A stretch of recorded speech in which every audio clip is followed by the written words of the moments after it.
If you have retained the friends you started with in January, and you still feel that you are a failure, then I think you haven't done anything at all. Because by now, if you were working on yourself, those friends would have fizzled out. They would have left you alone. So build, I'm not saying you should go and chase your friends away. Just be true to yourself. When you are true to yourself, fake friends will fall out. Better friends, sincere friends, realistic friends will start showing up in your life. You have so much powers, and it would be wrong for you to end your life without putting that power to test. Test that power. And if you've tested it effectively, you wake up in the morning, you have your affirmations, you have your gratitude journal, and you live powerfully. See, this is what I want you to know, that life is easy. It is easy. The dream life that you desire to have, to live, is easy if you will be consistent, if you will hold that focus, that power of your being, if you will hold it on nothing else but positivity. The life that I want is possible. All the things that I require to attain that life are with me, and I have access to them. I am open to them. I am happy to have them. I am committed. I am resolved to fulfill the obligations to making them work well for me. And I have the power. I acknowledge the power to being able to do that. I am Osezuah Elimihe. You know me. I am in the game of helping you grow from inside out. That is the dream.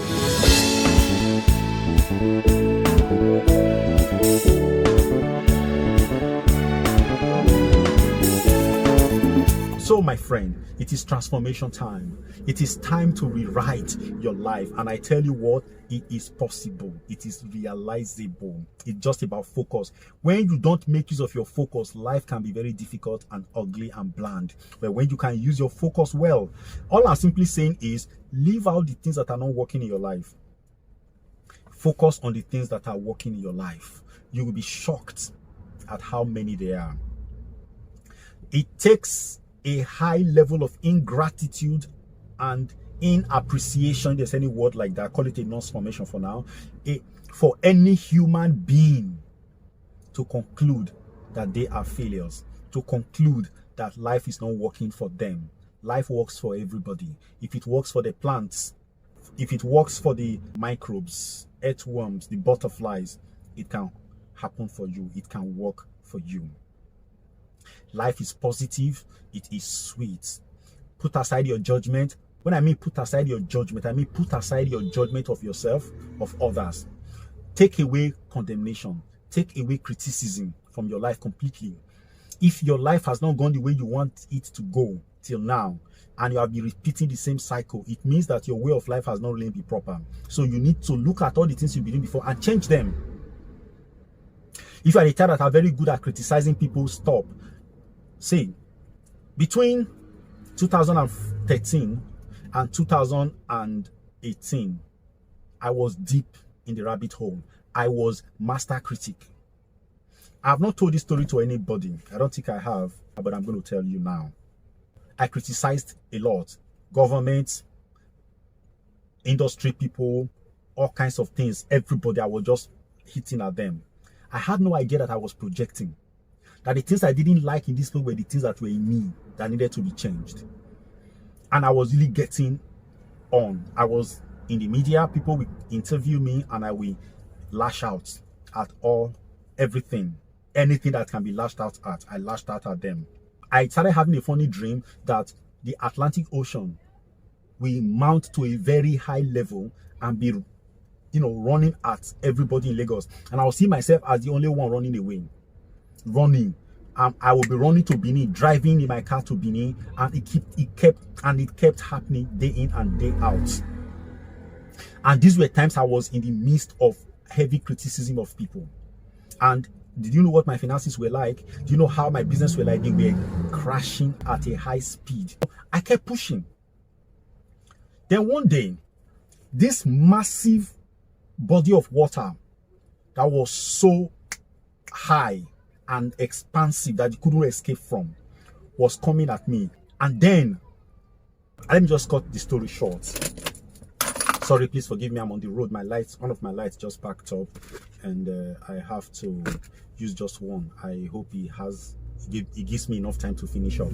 No, I'll be running from the storm, but on this particular occasion, there was no way I was going to run from it. So at the summit of that massive body of water, there was a head, humanoid head, and there was this appearance of a very prominent politician in Nigeria on the top, and the force was looking at me like King Kong.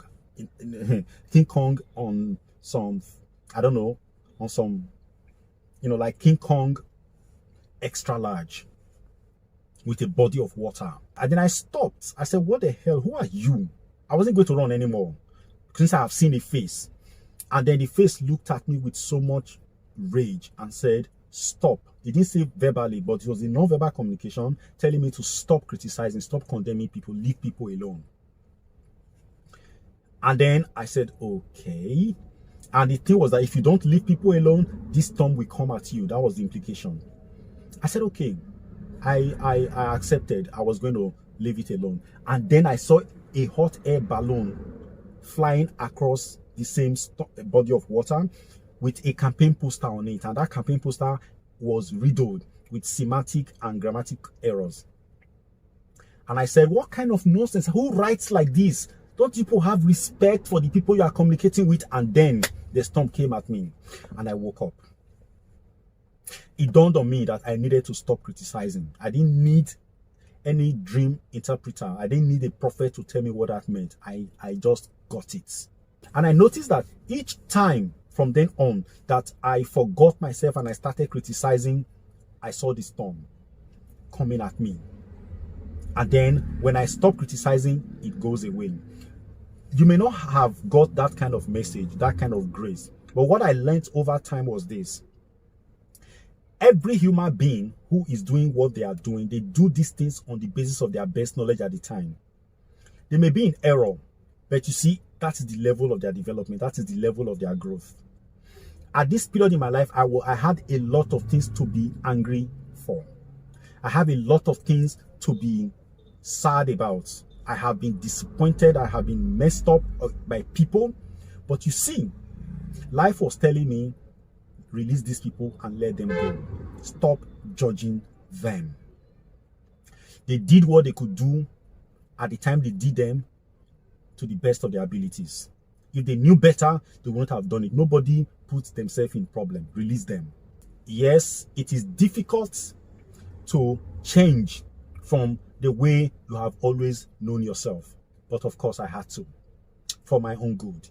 So, if you have been critical of people, if you have been angry with people, if you have bottled people up in your system because of what they have done to you, it is time to forgive and forget. And the funny thing is that when they add forgive and forget, people think that it is easy to forgive but not to forget. If you don't forget, you have not forgiven. Forgetting is not that you forget the event, but you forget the bile, the bitterness, the rage in that event. When you are able to take out the aberrating content of the event, you have forgotten the event. It's not the event you are forgetting, it is the hurt, it is the injury that you are forgetting. You can have a snake bite. Nobody treats a snake bite indeed. What they are treating is the venom. You can have a dagger wound today. What they are treating is not the dagger wound. They are treating you against the possibility of deterioration and infections. The wound is there. It will heal of its own accord over time, but there's the need to treat it. Now, your own case is to treat yourself, is to ensure that the venom does not spread. And how do you do that? Take attention away from the negative interpretation of the events.